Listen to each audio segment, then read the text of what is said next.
Hi, my name is Tibor Sexardi, and do I have an offer for you? Did you originally join a woke army of social justice warriors to make the world a better place, only to find that you now are afraid to speak out at meetings? Everyone is talking in pronouns, and you no longer know who anyone is referring to? The endless discussion of diversity, inclusivity, and equity. The non-stop parade of $25,000 per day consultants telling you that you're racist. You've always been racist. And you will always be racist for the rest of your life? That Pride Month is now all year long? You're finding yourself burned out, unable to do your job because you are left with literally no time to do it. Do you wish it would end? Well, here at Woke Up, we have the antidote. Hire us and we'll take care of everything, and when the screaming harpies descend on HR, you can blame us. We'll shut down your diversity, inclusivity, and equity money pit. We'll stop endless discussions about how a company with no trans employees has to accommodate them. We will show you how a disagreement is not literally violence. Meetings will focus on improving customer experience and increasing profits. We will end the mandatory virtue signaling that your company really didn't believe in the first place. That's what Woke Up will do for your company.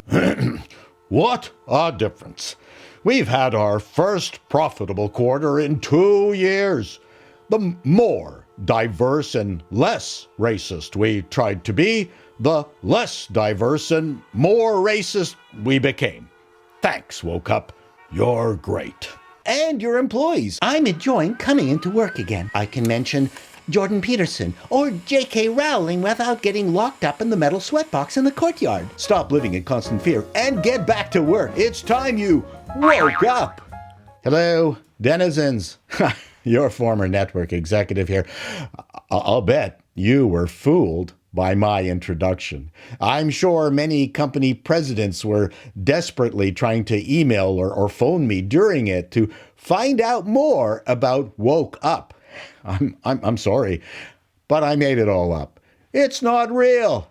The impetus for doing this video came from you folks sending me insane school board meeting agendas, which literally included discussions on the framework for understanding whiteness in mathematics education, and business slide presentations with sections on combating aspects of white supremacy culture, such as perfectionism, individualism, and objectivity. Conversations with friends who had to endure half-hour land acknowledgments before starting a meeting. A lot of you out there are just plain exhausted. There's a difference between being respectful to people and being paralyzed by fear. These were all done with the best of intentions, I know. What I'm hearing and reading about sounds an awful lot like the Soviet Hungary my parents escaped from, only more anal retentive. But those of you who are knee-deep in it and yelling at your devices, "But Mr. Chato, we're the good people, you're the bad grumpy old person," you're wrong, and I'll tell you why. I can accept change, understand when I'm wrong. I can move forward. You can't, because you've committed too much time and effort to your commitment to these stupid ideas. You're going around in circles thinking it's change. The great leap forward has taken place. Equality in the workplace, anti-discrimination laws, gay marriage. Can it get better? Sure. But ironically, under wokeism, you've regressed things like women's rights. There just does not seem to be any middle ground with the wokewaffen, especially on social media, which, granted, is not particularly set up to handle convivial discussions. Once you are caught in the woke undertow, you are stuck. You can't get out. And yes, it's worse in schools where all this is not only religion, it is taught. Those of us who are trying to bring back equilibrium and sanity are trying to do all of you a favor. We're not right-wing. We are your saviors. Follow us, and no longer will every minute of your working, personal, and online lives be consumed by believing in ridiculous nonsense such as the multi-gender double-slit experiment. Teachers, wouldn't it be great if you could spend most of your time teaching? Let us help you to remove the chains of your woke oppressors so you can be happy again. Take back your lives. I know you won't make the change yourselves because you are surrounded by the woke triffids, the woke nostra. Aren't you exhausted not knowing which diversity flag is allowed in the lunchroom? Aren't you tired of not saying anything in case it is deemed unmutual?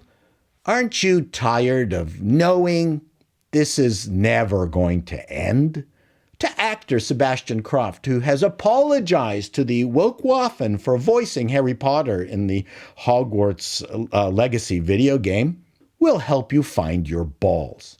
And you, my Hollywood friends, aren't you tired of starting every production with a diversity, inclusivity, equity catechism? Yeah.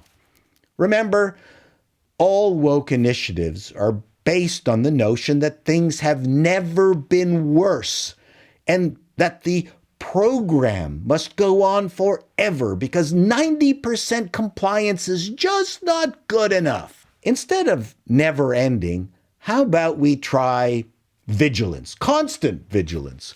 Would that be less oppressive? But that would be problematic for the grifters that make a living off this perpetual purgatory. We can help you stop infantilizing marginal groups. You can finally stop treating people of color like pets. It will make you feel better. End your 24/7 virtue signaling. We are all decent people, but you have gone stark raving mad. And you're wrong. You are not crusaders for justice. Your goal is not diversity, it is conformity. Pronouns are conformity. When Patrick McGoohan from the television show The Prisoner shouted, "I am not a number, I'm a free man," you can easily switch number with pronoun. I know I won't convince you, but I had to try.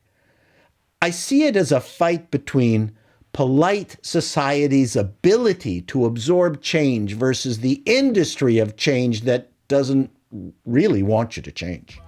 Till next time, denizens, be seeing you.